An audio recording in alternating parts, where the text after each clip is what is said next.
साख्रियाथ' दङ जोंनाव आंनि डिपार्टमेन्टआव फरेस्ट डिपार्टमेन्टआव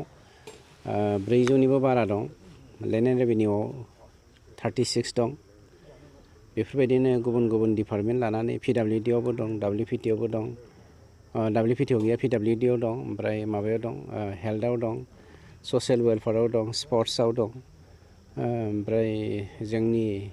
नैबे गुबुन गुबुन डिपार्टमेन्टफोराव फ्राय जोंनाव दंफ्रामजोबो 1100तानिख्रुइबो बांसिन जोंनाव पस्ट दङ बे पस्टखौ आरो गावब्राबो दङ गावब्राखौ जोङो बावैसोनो इन्टारभिउ होग्रोनायनि थाखाय जों बेबस्था लानो नागिरबाय एसे मिटिङाव पास खालामगोन बेखौ आरो अलरेडि जोंना साख्रिनि बै गुबुन गुबुन साख्रिनि माबाखौ जों एसेयाव पास खालामजोबखाबाय पास खालामनाय लेखा जों बेखौ होनाय जासिगोन खिन्थु माखासे टेकनिकेल प्रब्लेमा जादों नैबे जोंनि जा जों नभेम्बरावनो होनायनि थांखिमोन जोंनिया खिन्थु नभेम्बराव होनो हायाखिसै दा डिसेम्बरावबो जों फ्राय होनो हायि बायदि अबस्था जानानै फैबाय खिन्थु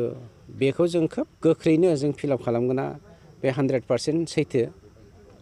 खिन्थु जोंनि जा अपोजिसन पार्टि बिथांमोना होनदों आसाम गभर्नमेन्टनो जोङो 3rd ग्रेड 4th ग्रेड साख्रिखौबो फानबाय बेखौ गभर्नमेन्टनो हरबाय होननानै बिदि नङा बाथ्राया गभर्नमेन्ट अफ आसामा गावसिनि दैदेननायाव 1,30,000निख्रुइबो बांसिन पस्ट क्रिएट खालामनानै साख्रि होनायनि जा हाबाफारि बे हाबाफारिखौ गासैबो आसाम नाङैनो फोसावनाय जादों दानिया जोंनि गुबै दाजाब जा जोंनि अनजिमा बे अनजिमाया जादों जोंनाव लाख लाख बेखार लेखा गोरों सेंग्रा सिख्लाफोर दङ बिसोरो आसामनि पस्टआवहायबो इन्टारभिउ होनानै पास खालामनानै साख्रि मोननायाव जोंहा जेबो बुंनांगौ गैया बे जोंनि थाखाय प्लास पइन्टसो बेनिखायनो बेखौनो लानानै गोबांफ्रा होनदों माने प्रमद बर' बिथांनि दैदेननायाव जोंनि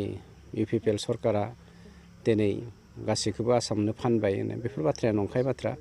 बावैसोनो जों प्रमान होनो थांगासिनो दङ